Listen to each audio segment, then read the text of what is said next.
पूर्णमदः पूर्णमिदं पूर्णात् पूर्णमुदच्यते पूर्णस्य पूर्णमादाय पूर्णमेवावशिष्यते। ओम शांति शांति शांति। शंकरं शंकराचार्यं केशवं सूत्रभाष्य कृतौ वंदे भगवन्तो पुनः पुनः।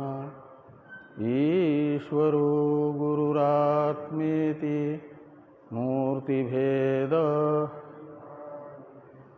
व्योमवद्व्याप्तदेहाय दक्षिणामूर्तये नमः। ओम शांति शांति शांति। ब्रह्म सूत्र के द्वितीय अध्याय के तृतीय पाद का विचार हम लोग कर रहे हैं। इस अधिकरण के इस पाद के 10 अधिकरणों का विचार हम लोग कर चुके हैं। 11वें अधिकरण से आगे का विचार होना है। 11वें अधिकरण का नाम है आत्माधिकरण। इसका उच्चारण कर ले पहले। नात्मा श्रुतेर्नित्यत्वाच्च ताभ्य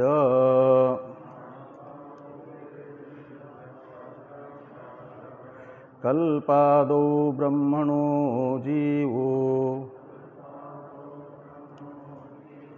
वियद्वज्जायते न वा सृष्टेः प्रागद्वयतोक्तेर् जायते विस्फुलिंगवत् ब्रह्माद्वयं जातबुद्धौ जीवत्वेन विशेत् स्वयम् औपाधिकं जीवजन्म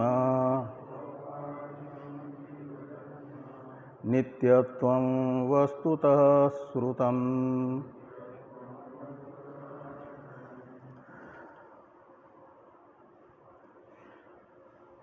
तो नवम अधिकरण तक भूत विषयक जो उपनिषद में श्रुति वचन आए हैं उनको विषय बना करके विचार हुआ। भूत विषयक श्रुतियों का परस्पर जो विरोध प्रतीत हो रहा था उसका परिहार नव अधिकरण में हुआ। 10वें अधिकरण से आगे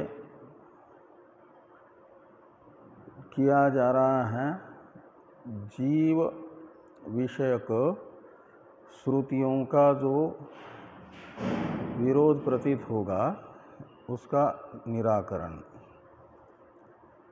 जीव विषयक श्रुतियों का आपाततः प्रतीयमान विरोध को बताया जा रहा है विरोधाभास,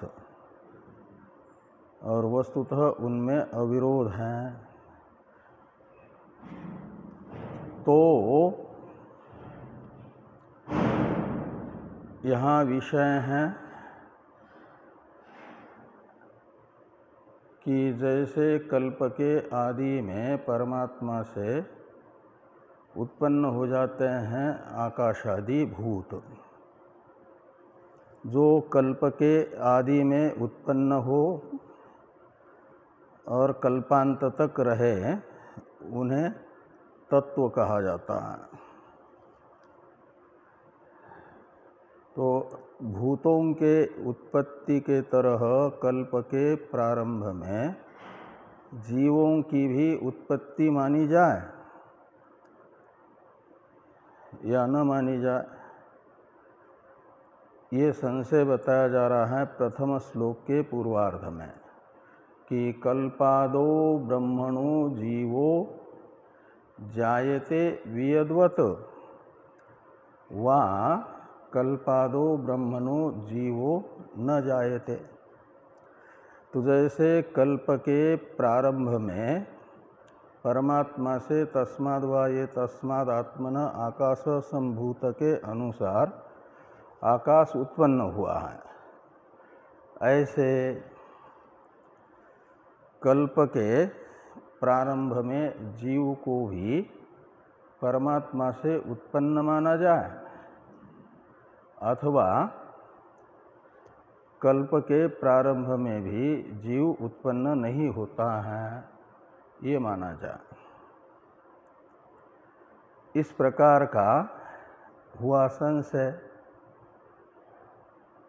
तो पूर्व पक्षी कहते हैं जायते, जो प्रथम श्लोक के चौथे पाद के प्रारंभ में जायते ये क्रियापद है, इससे लेना संशय अंतपाती प्रथम कोटि को, यानी कल्पादो वियद्वद् ब्रह्मणो जीवो जायते, ये जायते का अर्थ निकलेगा। पूर्व पक्ष की ये प्रतिज्ञा है कि जैसे कल्प के प्रारंभ में परमात्मा से आकाश उत्पन्न हुआ है, ऐसे कल्प के प्रारंभ में परमात्मा से जीव भी उत्पन्न होता है, ये पूर्व पक्षी का निश्चय है। ऐसा क्यों? तो इसके लिए हेतु बताया कि सृष्टेः प्राक् अद्वयतोक्तेः, तो जगत की उत्पत्ति से पहले बताया गया कि एक अद्वय परमात्मा ही था, सजातीय विजातीय भेद रहित एक परमात्मा ही था। तो ये जो सृष्टि के पहले बताया गया अद्वैतत्व है, अद्वयत्व है, यह अद्वैतत्व बताने वाले श्रुति से ये निश्चित होता है कि फिर सृष्टि की स्थिति काल में, जगत के स्थिति काल में भोग्य तो जगत हुआ और इसके भोक्ता के रूप में प्रतीत हो रहा है जो, वो परमेश्वर तो भोक्ता है नहीं, तो फिर भोक्ता कौन होगा? जो बीच में स्थिति काल में प्रतीत हो रहा है, तो जीव। सर्वत्र भोक्तृत्व जीव में ही प्रसिद्ध है ना। और वो जीव आया कहाँ से? सृष्टि के पहले तो एक अद्वय परमात्मा ही था, उत्पत्ति से पहले जीव तो था ही नहीं, आप पर वेदांतियों के मतानुसार। तो मानना पड़ेगा आपको स्थिति काल में जो प्रतीत हो रहा है जीव, वह उत्पन्न हुआ है आकाश आदि के तरह ही। जैसे भोग्य जगत उत्पत्ति से पहले नहीं था, स्थिति काल में प्रतीत हो रहा है, ऐसे भोक्ता भी भोग्य जगत के तरह स्थिति काल में प्रतीत होने वाला भोग्य जगत जैसा उत्पन्न हुआ है, ऐसे भोक्ता भी उत्पन्न हुआ है। नहीं तो उत्पत्ति से पहले बताया गया अद्वयत्व अनुपपन्न होगा, उस श्रुति का विरोध होगा। और इसके लिए दृष्टांत बताते हैं। यदि सिद्धांत ये कहें कि जगत तो अनात्मा जड़ है और जीव तो चेतन है, चेतन चेतन से कैसे उत्पन्न होगा? चेतन से जड़ तो उत्पन्न हो सकता है। तो इस प्रकार की पूर्व पक्षी के प्रति की जाने वाली जो आशंका है, इसका समाधान करने के लिए पूर्व पक्षी कहते हैं विस्फुलिंगवत, ये दृष्टांत बताते हैं। विस्फुलिंग कहा जाता है अग्नि की जो चिंगारियाँ हैं, जो पूरी सूखी हुई लकड़ी नहीं हो, हल्की सी गीली हो और वो जल रही हो, तो जलती है तो क्या करती है? जलते समय चिंगारियाँ उस अग्नि की जलती हुई लकड़ी से, लकड़ी के छोटे छोटे टुकड़ों के साथ विद्यमान जो अग्नि है उनको कहा जाता है चिंगारियाँ, वो निकलती हैं। तो वो अग्नि से उत्पन्न हुई चिंगारियाँ, अग्नि भी उष्ण तथा प्रकाश स्वरूप है, और चिंगारियाँ ठंडी होती है क्या?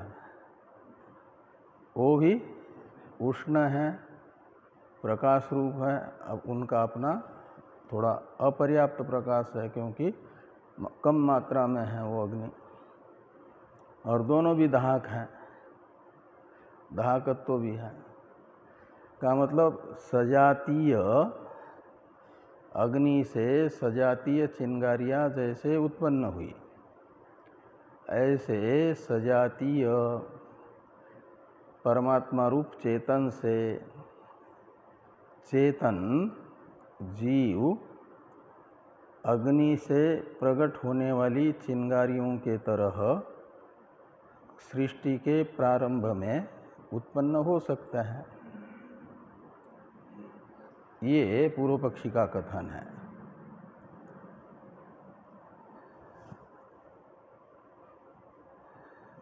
तो इस प्रकार के पूर्व पक्ष के प्राप्त होने पर सिद्धांत बताते हैं कि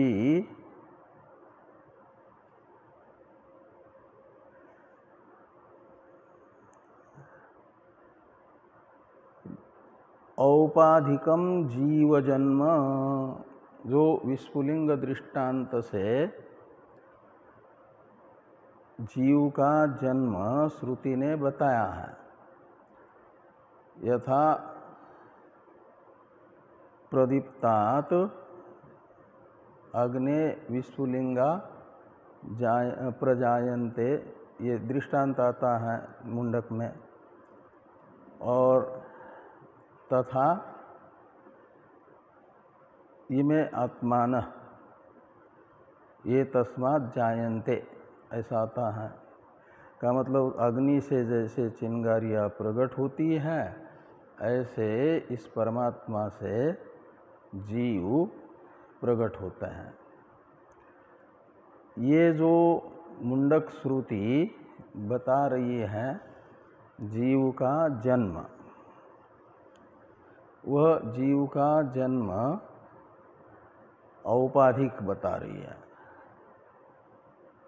तो इसलिए कहते हैं औपाधिकम जीव जन्म, जीव का जन्म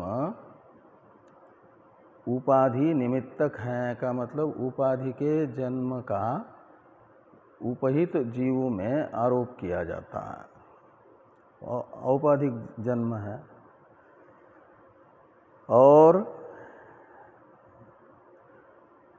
जीव का परमात्मा के साथ वेदांत का जो हृदयभूत सिद्धांत है वो क्या है? जीवो ब्रह्मैव न अपर, ब्रह्मात्म एकत्व, यही तो वेदांत का परम तात्पर्य विषय है ना। इसलिए माना जाएगा वेदांत का हृदय ब्रह्मात्म एकत्व में है। हृदय कहा जाता है जिसमें, हृदय में कौन है? तो जिस को माना जाता है तात्पर्य का विषय ग्रंथ के, वो ग्रंथ के हृदय में रहता है, चाहे उसे ग्रंथ का हृदय कहो या ग्रंथ के हृदय में रहने वाला अर्थ कहो। तो उपनिषदों का परम तात्पर्य विषय तो ब्रह्मात्म एकत्व होने से जीव का, और ब्रह्म है अज, और उस अज ब्रह्म के साथ यदि स्वरूपतः जीव का जन्म होगा तो जीव अनित्य होगा, नष्ट भी होगा। तो जन्म मरणादि विकार से विकारी जो जीव है उसका कैसे निर्विकार परमात्मा के साथ ऐक्य हो पाएगा? तो उपनिषदों का परम तात्पर्य विषय ही अनुपपन्न होगा, असिद्ध होगा। इसलिए मानना चाहिए कि जीव का जन्म यदि कहीं श्रुति बताती है तो वो औपाधिक बताती है, उपाधि निमित्तक है। और फिर जीव का स्वरूपतः क्या है? जन्म मरण नहीं है का मतलब अनित्य नहीं है जीव। तो स्वरूपतः जीव कैसा है? नित्य है। इसलिए कहते हैं कि वस्तुतः नित्यत्वम श्रुतम। वस्तुतः का अर्थ होता है स्वस्वरूपतः। जीव तो उपाधि से विविक्त जो जीव है, यानी शोधित त्वमर्थ है, उसमें न तो जन्म है, जन्म रूप क्रिया है, विकार है, न तो आपकी मृत्यु रूप विक्रिया है। तो जन्म मरण रूप विक्रिया से रहित होने से बीच वाली जो चार विक्रियाएं हैं, विक्रियाएं का मतलब विकार, वो चार बीच वाले विकार कौन कौन हैं? अस्ति और वर्धते, विपरिणमते, अपक्षीयते से बताए गए चार विकार, अस्तित्व और वृद्धि, विपरिणाम और अपक्षय, ये भी जीव के स्वतः नहीं है, वो नित्य है। तो इसलिए कहते हैं वस्तुतः नित्यत्वम श्रुतम। परमात्मा में, जीव में स्वरूपतः नित्यत्व बताया गया, इसीलिए नित्य परमात्मा से नित्य चेतन परमात्मा भी है और साक्षी भी शोधित तोमर्थ नित्य चेतन है, और दोनों का स्वरूप एक ही है, निर्विकार चेतन। तो निर्विकार चेतन का स्वरूप एक होने से स्वरूपतः उनका भेद नहीं होगा। जैसे घटाकाश भी अवकाश रूप है, मठाकाश भी अवकाश रूप है, लेकिन दोनों में परिच्छिन्नता सापेक्ष उपाधि के कारण है। तो घट रूप उपाधि से, विवेक नेत्र से केवल अवकाश स्वरूप जो आकाश है उसे अलग करके देख लें, और मठाकाश की उपाधि जो मठ है उस उपाधि से अलग करके केवल अवकाशात्मक आकाश को देख लें, तो दोनों का जो अवकाशात्मक स्वरूप है, इस स्वरूप में कोई अंतर नहीं है। दोनों अवकाश अवकाश होने से एक आकाश ही है उनको, और भेद जो दिख रहा था वो उपाधि के कारण दिख रहा था, वो औपाधिक भेद है। तो जीव स्वतः निर्विकार चेतन है, परमात्मा भी निर्विकार चेतन है, तो स्वतः उनमें कोई भेद नहीं है, और जो भेद दिख रहा है वो औपाधिक है, यानी कल्पित है।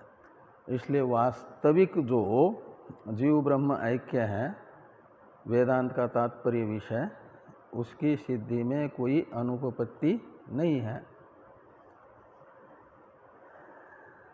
तो पूर्वार्ध में ये कहा जा रहा है कि जात बुद्धौ स्वयं अद्वयं ब्रह्म जीवत्वेन विषेत। विषेत यानी प्रविशेत। तो जो जात बुद्धि है, जात यानी उत्पन्न, तो बुद्धि तो भौतिक होने से सम्मिलित अपंचीकृत पंच महाभूतों के सत्वगुण का परिणाम है न बुद्धि। इसलिए बुद्धि को माना जाएगा जात यानी उत्पन्न, और बुद्धि है जीव की उपाधि। और वो जो उत्पन्न हुई बुद्धि है उपाधि, उसमें स्वयं अद्वय परमात्मा जो सृष्टि से पहले था वह जीव रूप से प्रवेश करता है। अनेन जीवेन आत्मना अनुप्रविश्य नाम रूपे व्याकरवाणी। तो समष्टि बुद्धि में अनेन जीवेन आत्मना यानी हिरण्यगर्भात्मना अनुप्रविश्य नाम रूपे व्याकरवाणी का मतलब होता है स्थूल जगत को बनाऊं त्रिवृत्तकरण पूर्वक स्थूल जगत का निर्माण करूं, ऐसा संकल्प ब्रह्म ने किया और फिर सूक्ष्म भूतों से निष्पन्न हुई जो बुद्धि उसमें प्रवेश किया। समष्टि बुद्धि में प्रवेश किया तो हिरण्यगर्भ समष्टि जीव, वेष्टि बुद्धियों में प्रवेश कर लिया तो वो हो गया वेष्टि जीव। तो ये बुद्धि रूप उपाधि की उत्पत्ति है, जाति है। जाति यानी जन्म। और उस बुद्धि रूप उपाधि के जाति को यानी जन्म को उसमें प्रविष्ट हुए जीव में आरोपित किया गया। आरोपित करना, इसलिए आरोपित कहो या औपाधिक कहो, क्या है जीव का जन्म।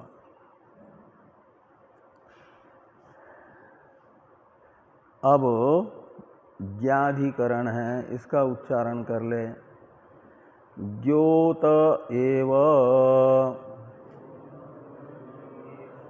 अचिद्रूपोऽथ चिद्रूपो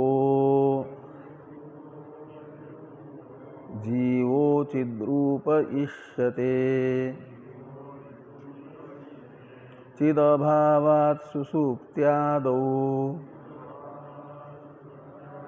जाग्रच्चिन्मनसा कृता ब्रह्मत्वादेव चिद्रूप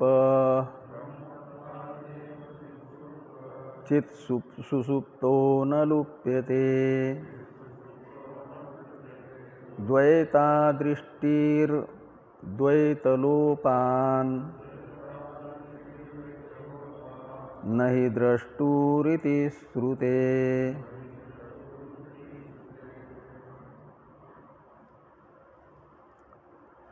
अब ये हुआ कि जीव का स्वतः जन्म नहीं है, उपाधि के जन्म मरण का आरोप उपहित में होता है, यानी जीव में होता है। स्वतः जीव ब्रह्मरूप ही है, निर्विकार है। अब वो जो जीव हैं, कुछ लोग आत्मा को जड़ मानते हैं, कुछ चेतन मानते हैं। तो हम क्या माने? आत्मा को जड़ मान ले या चेतन मान ले? ये संशय जिज्ञासु की बुद्धि में होता है ना। वो जो निर्विकार आत्मा है, जन्मादि विकारों से रहित आत्मा जड़ है कि चेतन है, ये संशय होता है। इस संशय का निवर्तक है, हाँ, इसके लिए इस संशय का निवर्तक यथार्थ निर्णय अनुकूल विचारात्मक एक ज्ञाधिकरण है। और ये संशय देखिए पहले, जीवो अचिद रूप अथ जीवो चिद्रूप, ये संशय बोधक जो वाक्य हैं उसका अन्वय होगा कि जीव को अचिद रूप माना जाए यानी जड़ माना जाए या चेतन माना जाए। तो पूर्व पक्षी कहते हैं जो जड़ मानते हैं आत्मा को और चैतन्य आत्मा का गुण मानते हैं, और चैतन्य है ज्ञान, और वो ज्ञान उत्पन्न होता है जीव में आत्म मनस संयोग से। आत्मा में उत्पन्न होता है समवाय संबंध से ज्ञान, और तब वो जब ज्ञान होता है तो चेतन प्रतीत होता है, ज्ञानवान प्रतीत होता है। इसलिए आत्मा चेतन नहीं है, अपितु ये जो चेतन है ज्ञान उसका अधिकरण है। इसलिए तर्क संग्रह में तार्किकों ने आत्मा का लक्षण ही किया ज्ञानाधिकरणम आत्मा, ज्ञान स्वरूप आत्मा नहीं है। वेदांत की आत्मा तो ज्ञान ही है।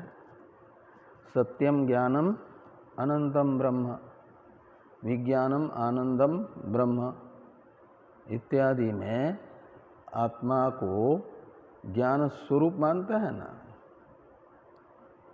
ज्ञान चेतन है और वो चेतन स्वरूप है कौन? आत्मा। लेकिन तार्किकों के यहाँ ज्ञान का अधिकरण है आत्मा। ज्ञान है तो चेतन कहलाता है, और वो ज्ञान उत्पन्न होता है आत्म मनस संयोग से। इसलिए जब उत्पन्न होगा ज्ञान तो आत्मा है चेतन, और ज्ञान नहीं है तो जड़ है। ऐसा जड़ अजड़ उभय रूप कुछ मानते हैं। तो कहते हैं कि जीवो अचिद्रूप इष्यते, ये तार्किकों की प्रतिज्ञा रहेगी। जो जीव को जड़ मानना चाहते हैं पूर्व पक्षी जितने भी, उनकी ये प्रतिज्ञा है कि जीवो अचिद्रूप इष्यते। इसमें वे हेतु बताते हैं सुषुप्त्यादो चिद अभावात। तो सुषुप्ति है और आदि शब्द से मूर्छा है, मोक्ष है, मृत्यु का समय है, हाँ, और इन सब में समाधि में क्या होता है? ज्ञान नहीं होता है। सुषुप्ति के समय ज्ञान रहता है क्या? तो ज्ञान नहीं है तो चेतन है नहीं। उस समय आपके छाती पे आकर के चाहे सर्प बैठ जाए या आपके बिल्कुल तकत पर 100 करोड़ की पेटी रख दे कोई, तो कोई फर्क पड़ता है? क्योंकि उसका ज्ञान ही नहीं है आपको। सर्प से भय नहीं होगा और 100 करोड़ को देख करके खुशी नहीं होगी, आनंद नहीं होगा, सुख नहीं होगा, क्योंकि उसका ज्ञान नहीं है।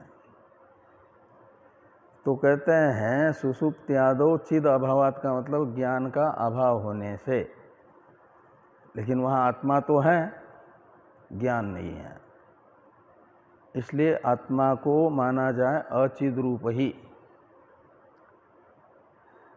यदि चिद्रूप होता तो सुषुप्ति में भी भान होता ना, और इस शरीर को छोड़ करके गया दूसरे शरीर में प्रविष्ट होने तक बीच वाली अवस्था उसकी मूर्छा अवस्था, मूर्छित रहता, उस समय उसे कोई भान नहीं रहता। तो वहाँ भी आत्मा है, जीव है, वो यदि चेतन होता तो उसको पता चलता ना कि मनुष्य शरीर को छोड़ करके मैं उत्तरायण मार्ग से जा रहा हूँ ब्रह्मलोक। अब ये जो है अर्चिरादि अतिवाहिक देवताओं की जो सीमा है वो वहाँ तक मैं पहुँचा, ये मुझे आगे वाले जो देवता हैं दीन अभिमानी उनको सौंप रहे हैं सुरक्षित आगे ले जाने के लिए, ऐसा भान हो जाता ना। लेकिन चाहे उत्तरायण मार्ग से जाए, दक्षिणायन मार्ग से जाए या तृतीय मार्ग से जाए, भान होता ही नहीं है। मूर्त उस समय वो मूढ़ अवस्था में रहता है। हाँ हाँ, वहाँ से आगे जब ब्रह्मलोक का शरीर मिलेगा, हाँ, सब व्यापार इंद्रिया जब होगी तब ना ज्ञान होगा।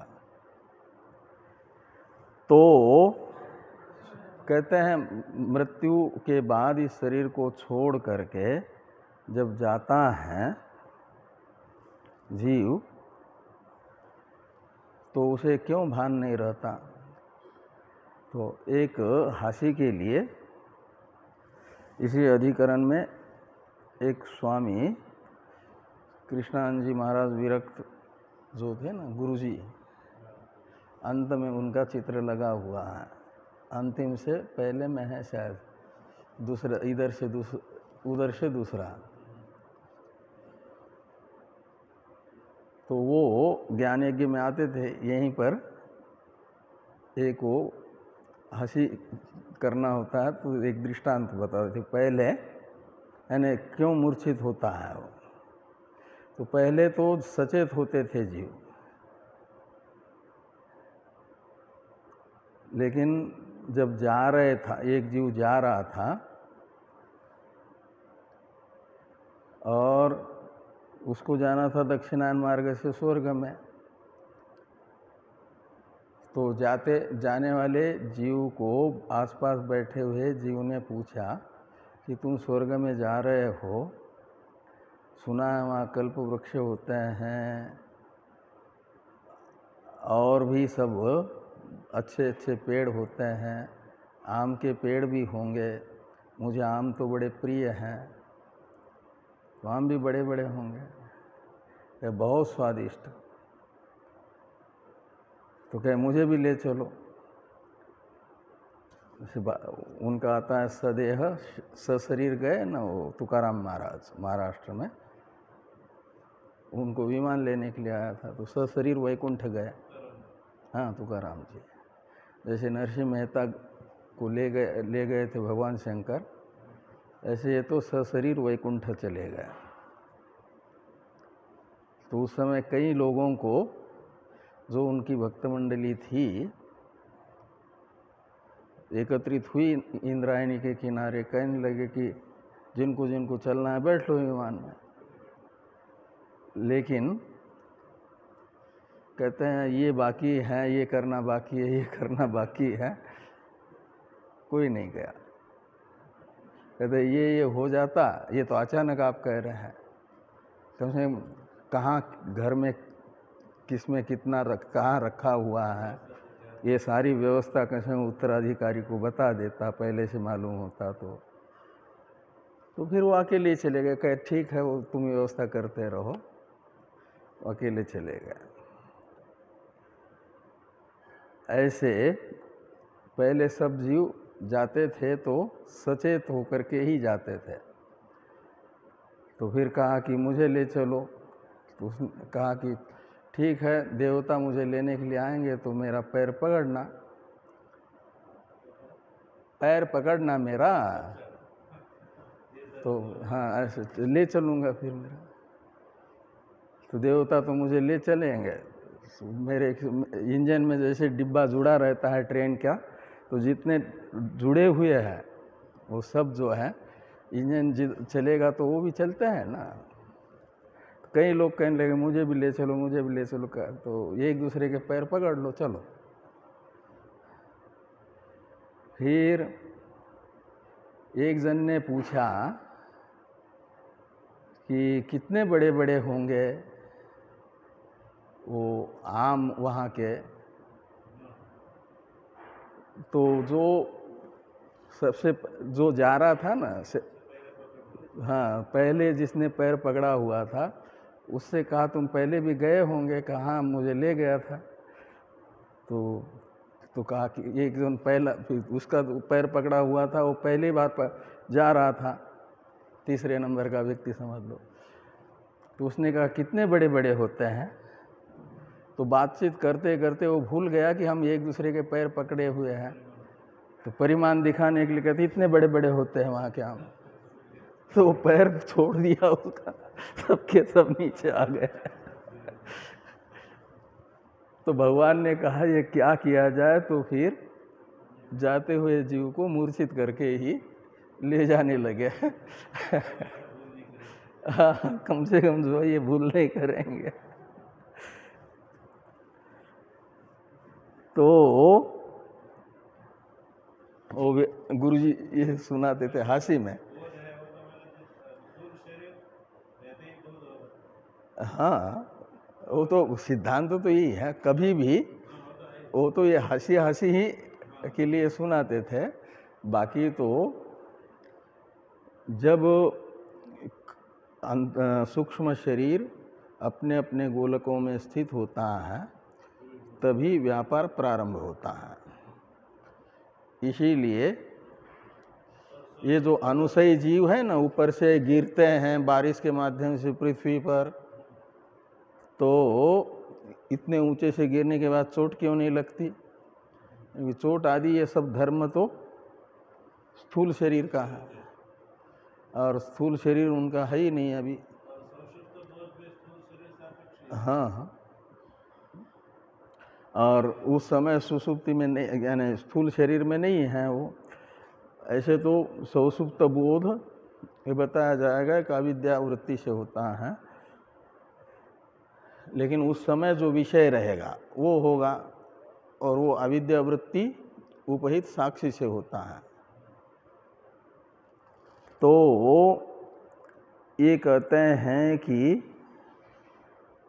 कहाँ चल रहा था, औपाधिकम जीव जन्म और जात बुद्धो स्वयं अद्वयम ब्रह्म जीवत्वेन विषेत।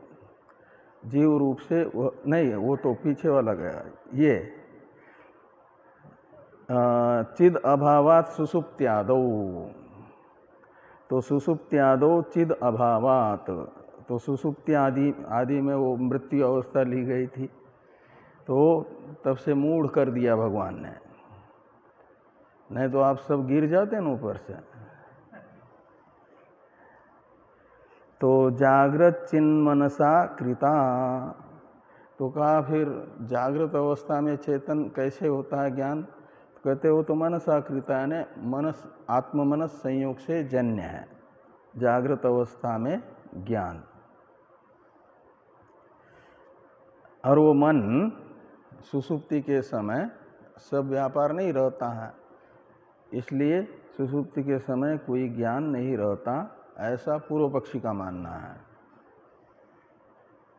सिद्धांती कहते हैं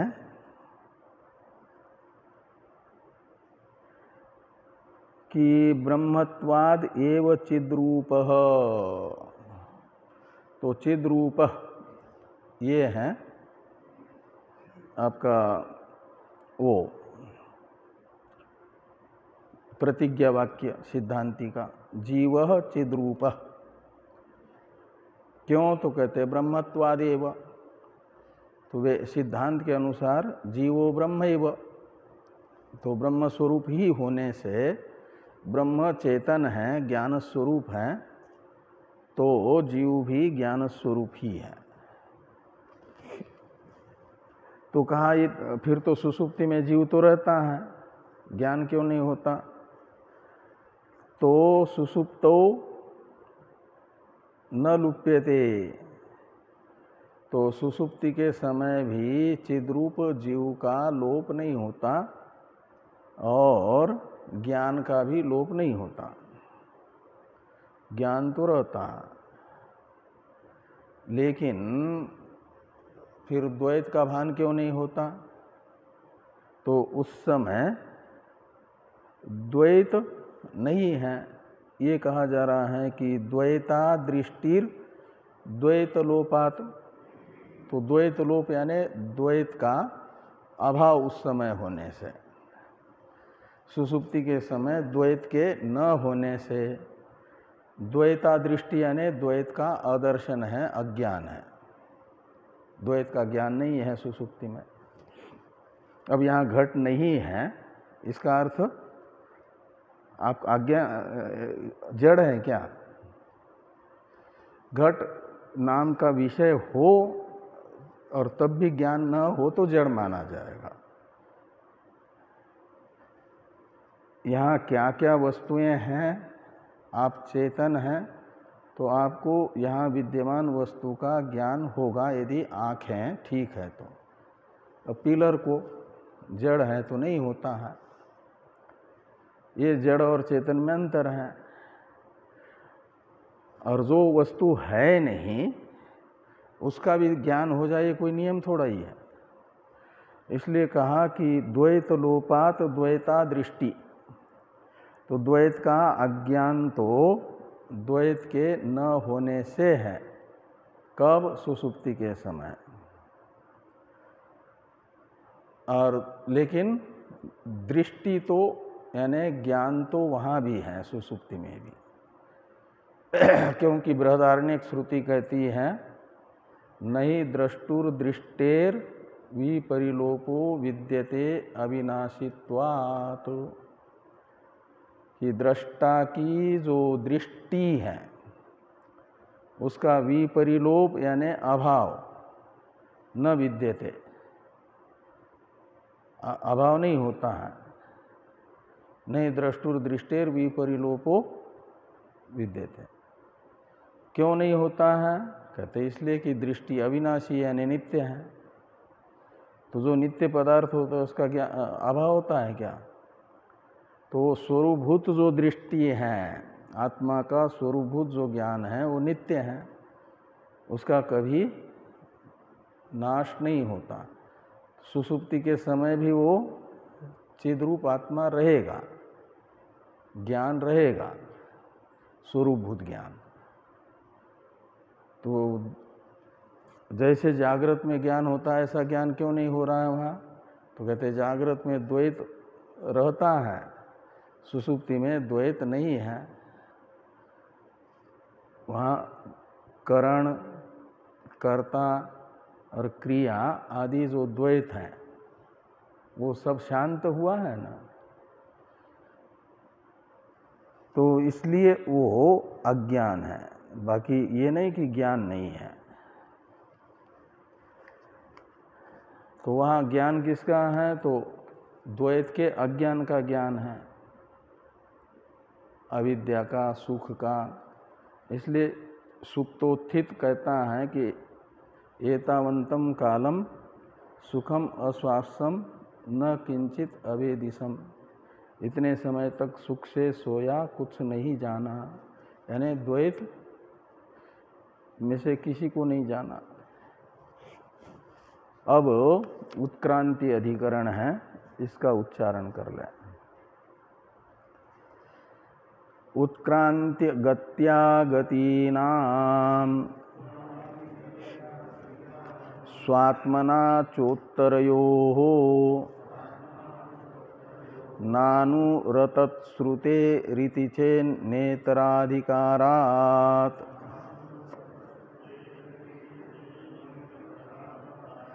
स्वशब्दोन्मानाभ्याञ्च अविरोधश्चन्दनवत् अवस्थिति वैशेष्यादिति चेन्नाभ्युपगमाद्हृदिः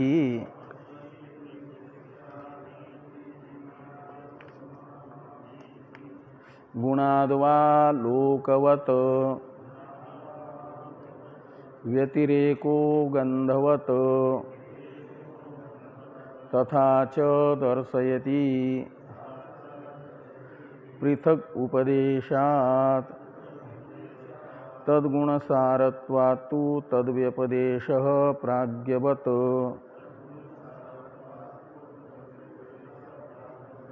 यावदात्मभावित्वाच्च न दोष तद्दर्शनात् पुंस्त्वादिवत्वस्य सतोऽभिव्यक्ति योगात् नित्योपलब्धि अनुपलब्धि प्रसंगो अन्यतर नियमो वा अन्यथा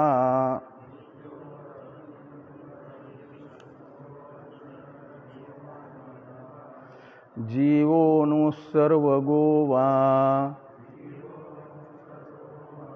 जीवोऽनुसर्वगो वा स्यात् येषो नुरिति वाक्यतः उत्क्रांति गत्यागमन श्रवणाच्चानुरेव सः साभास बुद्ध्यानुत्वे अनुत्वे क्या है आगे हाँ तद तो साभास बुद्ध्यानुत्वे तद उपाधित्वतो नुता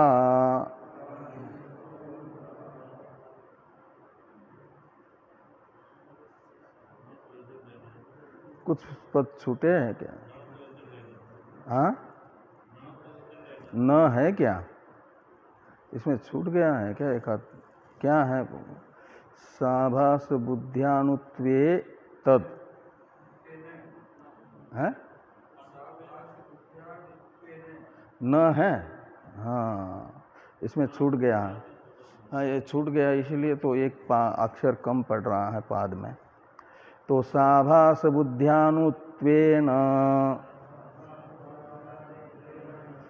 तद उपाधित्वतो नुता जीवस्य सर्वगत्वम् जीवस्य सर्वगत्वन्तु स्वतो ब्रह्मत्वतो श्रुतम् ये तो जीव विषयक जो श्रुति वाक्य हैं उनको विषय बना करके संशय चल रहा क्या नाम ये विचार चल रहा है ना 10वें अधिकरण से।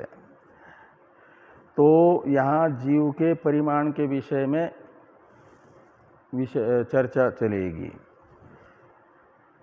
कि जीव अनुस्यात् वा जीव सर्वगः स्यात् ऐसा संशय बोधक वाक्य का अन्वय होगा कि जीव को अनु माना जाए यानी अनुत्व परिमाण वाला माना जाए अथवा व्यापक माना जाए सर्वज्ञ यानी व्यापक।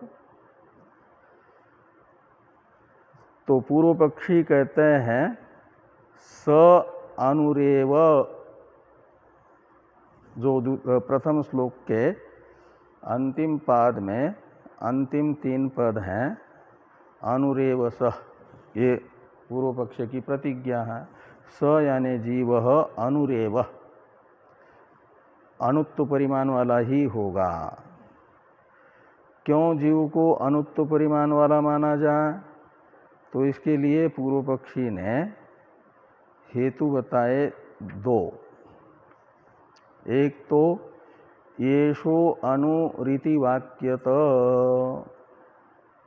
तो श्रुति जीव को बता रही है कि अणु है। येषो अणु, इसमें येष शब्द से लेना है जीव को, वो जीव का प्रकरण है। और जीव के प्रकरण में प्रयुक्त जो सर्वनाम है वे प्रकृत अर्थ जो जीव है उसके परामर्शक बनेंगे। इसलिए येष अणु का अर्थ निकलेगा जीवात्मा अणु है। यह श्रुति वचन है। इस श्रुति वचन से और साथ में श्रुति जीव की उत्क्रांति बताती है। जब जीव का जन्म होता है और प्रारब्ध कर्म का फलोपभोग करना प्रारंभ होता है, गर्भावस्था में ही जब शरीर पूरा का पूरा बन जाता है तो जीव का भोग शुरू हो जाता है। बाद में जन्म होता है, फिर संसार में वो अपने पूर्वकृत कर्म का जो अभी प्रारब्ध बन करके फल देने के लिए सामने आए हैं, फलोपभोग करता रहता है। तो कब तक करेगा? जब तक भोग करके प्रारब्ध का क्षय नहीं होगा, तब तक इसी शरीर में रहेगा। जैसे ही भोग करके क्षय हो जाता है प्रारब्ध का, तो फिर ईश्वर के द्वारा शरीर के अलग अलग अंगों में, ये अंग हैं एक प्रकार से सूक्ष्म शरीर अंतःपाती तत्वों के गोलक, ऑफिस कहो, गोलक कहो, कार्यालय कहो। तो प्रारब्ध शांत हो गया तो ईश्वर के द्वारा इन गोलकों में स्थापित जो इंद्रियां हैं उनकी उत्क्रांति हो जाती है। तस्य अस्य प्रयतः पुरुषस्य वांग मनसी संपद्यते इत्यादि आपने चौथे अध्याय में विस्तार से सुना है न उत्क्रांति को। तो इन अपने अपने गोलकों से इंद्रियां निकल करके अपना जो अध्यक्ष है, स्वामी है, इंद्रियों का स्वामी कौन है? मन। तो मन के पास चली जाती है। वांग मनसी संपद्यते का मतलब बाह्य इंद्रियां अपना व्यापार बंद करके स्थित हो गई मन में जा करके, यानी मन के अधीन हो गई। तो चक्षु इंद्रिय इस चर्म चक्षु से निकल करके मन में जाएगा, यानी जहाँ मन का गोलक है वहाँ जाएगा। वाग इंद्रिय अपने गोलक स्थानीय जो जिह्वा है वहाँ से निकल करके हृदय में चला जाएगा। तो हृदय में कैसे जाते हैं ये लोग इंद्रिया? नाड़ी के माध्यम से। नाड़ियाँ है ना, इंद्रियों को नाड़ियाँ हृदय में पहुंचा देती है, जहाँ उनका स्वामी रहता है मन, वहाँ वो चली गई। फिर जो जो जिन जिन इंद्रियों का उत्क्रमण हो गया अपने अपने गोलकों से, फिर उस इंद्रिय का व्यापार इस शरीर में कभी भी नहीं होता उस पुरुष का। वाग इंद्रिय का उत्क्रमण होने पर वो अंदर से भले ही चाहे कि मैं कुछ व्यवस्था बता दूं, लेकिन बता नहीं पाएगा। और बाहर वाले कितने भी तत्पर हो जाए कि कुछ तो बोले, लेकिन उन्हें बोल ही नहीं पाएगा, क्योंकि वाग इंद्रिय का उत्क्रमण हो गया। और वो उत्क्रमण होता है नाड़ी से, और नाड़ी है सूक्ष्म। और जीवात्मा को यदि व्यापक मानेंगे, जागृत अवस्था में जीवात्मा यहाँ रहता है ना आँख में, और उस आँख से वो चला जाएगा हृदय में, तो वहाँ पहुँचने की नाड़ी अति सूक्ष्म है, और उन नाड़ी से उसका उत्क्रमण होना है, अपने गोलक से निकलना है, तो माना जाएगा कि वो बड़ा सूक्ष्म है। नाड़ी का जितना अवकाश है नाड़ी के अंदर, उससे भी छोटा होगा, तब न उसके अंदर से जा पाएगा। आपको किसी सुरंग से जाना है, सुरंग है 1 फीट की और आप हैं 3 फीट के मान लो मोटे, तो अंदर जा थोड़ी पाएंगे। कई कई मंदिरों में वो हाथी होता है, अमरकंटक में है, उसके नीचे से कोई जाता है तो कहते हैं उसको पुण्यात्मा माना जाता है, अंदर चारों पैर के अंदर से घुस जाता है तो। और जो नहीं घुस पाता वो पापी है। लेकिन बिल्कुल ऐसा व्यक्ति कैसे घुस पाएगा वहाँ? तो ऐसे उस नाड़ी से उत्क्रमण करना है, तो नाड़ी में जितना अवकाश है उससे और छोटा होगा, तब न नाड़ी में अटकेगा नहीं तो कहीं ना कहीं नाड़ी में अटका रहेगा। तो ये उत्क्रांति जो श्रुति है, तो ये कहते हैं कि उत्क्रांति श्रवणात्, और फिर गति, उत्क्रांति हो जाती है वहाँ से प्रारंभ, और कब तक? नाड़ी में अंतिम में प्राण हो जाता है, प्राण के अधीन मन हो जाता है, और प्राण जीव के जीव भूत सूक्ष्म के, और फिर ईश्वर के अधीन ये सब होते हैं, और ईश्वर बताते हैं तुमको इस लोक में जाना है। फिर वो उस लोक का जो शरीर है उसे मैं के रूप में पकड़ता है, इसको छोड़ देता है। यहाँ तक माना जाता है कि उत्क्रांति हो गई। अब गति होनी है। कहाँ तक उत्क्रांति मानी जाती है? इस शरीर में से अहंता निकलने तक, और भावी शरीर को अपनी अहंता का आलंबन बनाने तक उत्क्रांति है। जैसे ही भावी शरीर को अपनी अहंता का आलंबन बना दिया, वो भावी शरीर कहाँ से आया? ईश्वर ने संकल्प से दे दिया। इसने ईश्वर को बता दिया कि ये मैंने किए हुए कर्म हैं, इनका फलोपभोग मुझे करना है। तो ईश्वर ने फिर संकल्प किया कि इसे ये शरीर मिल जाए। हृदय में एकत्रित होंगे, फिर ये जन्म समाप्त नहीं होगा। मन यहीं रह करके इसी शरीर में, नहीं तो मन का व्यापार कैसे होगा? उसके लिए तो गोलक में रहना पड़ेगा ना। गोलक तो इसी शरीर का भी अंग है, भावी शरीर तो अभी मिला नहीं। इसलिए मन कर्म का निर्धारण करेगा, भावी प्रारब्ध का। वो निर्धारण होने के बाद प्राण के अधीन होगा, प्राण जीवात्मा के अधीन होगा, और जीवात्मा बाह्य इंद्रिया तो एकत्रित हो गई, हाँ, मन से संपद्यते हुआ। अब मन जो है क्या करता है कि भावी शरीर का प्रारब्ध निर्धारित करता है। वहाँ 2 विभाग बन जाते हैं, भावी शरीर का प्रारब्ध और संचित कर्म। ये क्रियमान भी सब एकत्रित होकर के 2 ही बन गया। अब फिर वो प्राण के अधीन हो जाता है, मन का कार्य समाप्त हो गया। तो अब मन का भी उत्क्रमण हो करके प्राण में आएगा। फिर प्राण का उत्क्रमण होगा तो श्वासोश्वास चलना तो बंद होगा, लेकिन शरीर गर्म रहेगा, वो जीव के अधीन होगा, और जीव हो जाएगा भूत सूक्ष्म के अधीन, और भूत सूक्ष्म से परिवेष्टित हुआ जीव हृदयस्थ जो परमात्मा है अंतर्यामी, उनके अधीन होगा।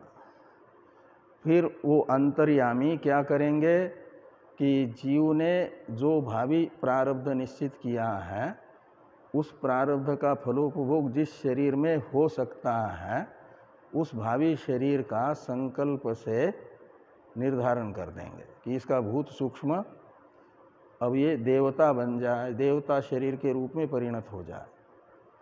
तो ईश्वर के संकल्प मात्र से उसका पूरे भावी जीवन का चित्रण हो जाता है, शूटिंग हो जाती है। ये ईश्वर के संकल्प के बाद भावी शरीर जो ईश्वर ने संकल्प से बनाया है वो हम लोगों को नहीं दिखेगा, वो सूक्ष्म रहता है। वो ये जो जीवात्मा है ईश्वर के अधीन हुआ था, एक बार फिर उसकी अहंता प्रकट होगी इसी शरीर में रहते रहते। और वो अहंता, अभी तक तो अहंता का आलंबन यही शरीर है।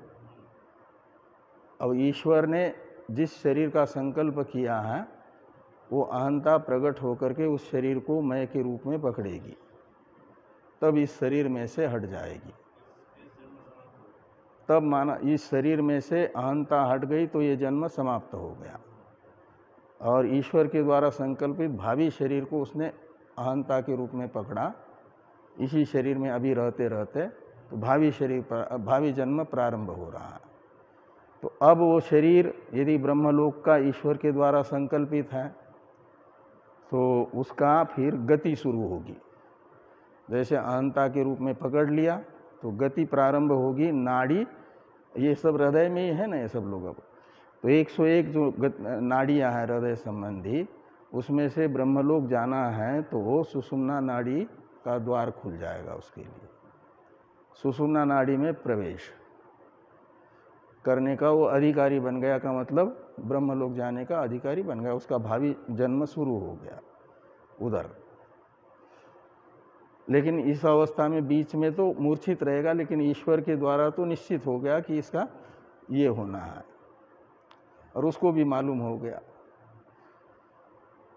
फिर वो सुषुम्ना नाड़ी बहुत सूक्ष्म है और उसके अंदर अवकाश भी बहुत कम है, और उससे भी छोटा रहेगा, तब न ये जा पाएगा जीव सुषुम्ना नाड़ी से यहाँ मूर्धा में आएगा। मूर्धा का भेदन करके फिर अर्चिरादि के अधीन होगा।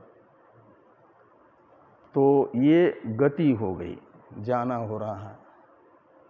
और बाद में आगति होती है, आगमन, वापस इस लोक में आता है। तो वहाँ का शरीर छोड़ेगा तो भी स्थिति ऐसी ही होगी, और बाद में फिर प्रवेश करता है, पंचम अग्नि में जा कर के शरीर बनता है। तो शरीर में प्रवेश करते समय भी जैसे जैसे माता के गर्भ में शरीर का विकास होता जाएगा, तत्त अंग बनता जाएगा। तो सबसे पहले तो हृदय बनेगा, वहाँ प्राण का व्यापार प्रारंभ होगा। हाँ, प्राण उद्भूत होगा तो वहीं से फिर विकास होना शुरू होता है। इसलिए प्राण को बाकी इंद्रियों की अपेक्षा ज्येष्ठ कहा जाता है, क्योंकि हर एक जन्म में माता के गर्भ में सबसे पहले प्राण का व्यापार ही प्रारंभ होता है। और फिर जैसे जैसे बनते जाएंगे गोलक, वैसे वैसे इंद्रियों को उस हृदय के माध्यम से वहाँ जाना होता है, अपने अपने गोलकों नाड़ियों के माध्यम से। हाँ हाँ, तो फिर दूसरा जन्म जब होगा, आगति होगी। हाँ हाँ, और फिर अपने अपने स्थानों पर जाएंगे, फिर उनके अनुग्राहक देवता आएंगे, और ये सब जाना होगा। जीव पहले हृदय में प्रकट होगा और वहाँ से ही इंद्रियां जाएगी अपने अपने स्थान पर। तो ये भी नाड़ी से ही होना है, गति आगति श्रवण ये सब जो है, जाना आना भी परिच्छिन्न में होता है। तो उत्क्रांति का श्रवण यानी उत्क्रांति प्रतिपादक वाक्य, गति प्रतिपादक वाक्य, आगति प्रतिपादक वाक्य से ये निश्चित होता है कि जीव सर्वज्ञ नहीं है, अपितु परिच्छिन्न है। ये कौन कहेंगे? ये अनुपरिमाणवादी। तो उत्क्रांति गति आगमन श्रवणाच्य अनुरेवस, तो ये दो हेतु हो गए ना। पहला वाला येषो अनु, ये सीधा सीधा श्रुति ने ही अनुत्व परिमाण बताया जीव का, अनु शब्द का प्रयोग करके। और उत्क्रांति गति आगमन जीव का बताने वाली श्रुतियाँ स्रोत अर्थापत्ति प्रमाण से जीव में अनुत्व का प्रतिपादन कर रही है। इस प्रकार ये पूर्व पक्ष प्राप्त होगा। तब सिद्धांत तो बताया जाएगा द्वितीय श्लोक से। इसकी चर्चा करते हैं हम लोग कल। ओम पूर्णमदः पूर्णमिदं पूर्णात् पूर्णमुदच्यते पूर्णस्य पूर्णमादाय पूर्णमेवावशिष्यते। ओम शांति शांति शांति। शंकरं शंकराचार्यं केशवं बादरायणं सूत्रभाष्य कृतो वंदे भगवन्तो पुनः पुनः। ईश्वरो गुरुरात्मेति मूर्तिभेद विभागिने व्योमवद्व्याप्तदेहाय दक्षिणामूर्तये नमः। ओम शांति शांति शांति। कल